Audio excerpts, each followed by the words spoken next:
Hey guys, it's JW Gaming here, and today we're going to be talking about the heavy tank in Battlefield 1. Now this has a lot of similarities in the way it plays to the Landship, but with some key differences when it comes to the tactics that you've got to use to be successful. So first of all, this is the largest tank in the game by way of A, size, and B, the amount of people it can carry. It can carry 6 people, which I believe is the highest number in any Battlefield game I have ever seen. This is pretty much because it is very accurate, or fairly accurate at least, to the time period. The original tanks housed 6 to 8 people, whereas a couple were drivers, so it's quite right that they've been taken out. But by way of guns, this is pretty accurate to the time period. So to start with, the difference between this and the Landship, apart from visual differences, this is a big blocky thing, but it's mainly due to the fact that the main gun on the tank, it belongs to the driver. So the driver has sole access to the main gun. It can't swivel very far because obviously you haven't got a rotating turret like on modern tanks. So this means that the driver has to be very careful about his positioning of his tank when he's trying to engage armour, because he is the only person in the tank that can engage armour, because there are no other cannons on the tank.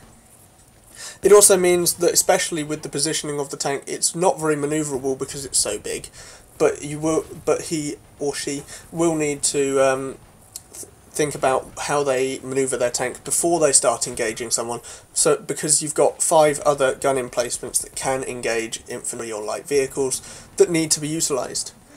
Because the tank is now such a big team play initiative, and not every gun can point in every direction, it means that team play and thinking of the other players means that the driver's job is much more critical to success. And the balance between engaging targets and driving is even more difficult to balance in this tank compared to the Landship, because in this tank, the heavy tank, the driver has the highest caliber weapon. So that is a cannon the same as the side of the Landships or the light tank has on its main gun. The sides, there are 2 guns on each side. They are both machine guns, which are the standard machine guns that you get on all the light vehicles. There is also a gun emplacement on the back, so you can cover with 6 people your full 360 degrees at the same. This means that it really does pay to have enough people in this tank, and with the right playstyles, staying into open areas, as I said with the Landship in that video, that it really can mean that you are pretty indestructible, because you've got a gun facing every single side at the same time. So as with other battlefields where you could only really look in one direction, or maybe 2 if you've got a gunner sat up on the machine gun on top, you can only really look in 2 directions at once, whereas this you can look in the full 360 degrees and engage targets with 6 different weapons. Now this tank is, I believe, in my opinion, a little bit worse in engaging armour compared to the other tanks, but that is merely because it's only got one gun that can take out armour, which is the front one. The Landship has 2 which can both point forward. They can point from forward to 90 degrees sideways, so that, in my opinion, is much better suited at taking out armour. I also believe the Landship is a little bit faster.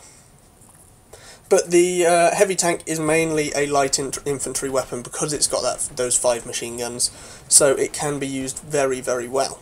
There is also a canister shell in with the main gun as well, which is very good at anti-infantry. Same with the Landship. The heavy tank is, I believe, the slowest tank of the game so far, so you won't really be able to charge around the map with it, and it is a very, very big tank, so you're not exactly going to disguise it behind a building or anything like that. So it's really needs to survive by way of it being very powerful and the driver not taking it into close quarters combat.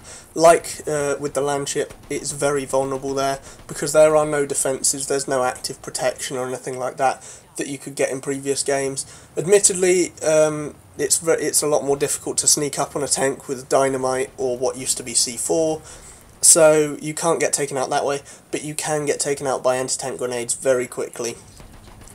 So that's something the driver really needs to watch out for with tactics.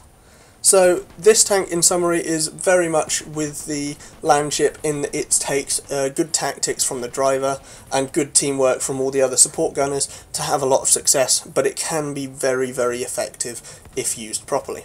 If you liked the video, leave it a like. If you disliked it, give it a dislike. Subscribe if you want to see more videos like this, and leave me a comment as to what you want to see, and I'll see you in the next one. Bye.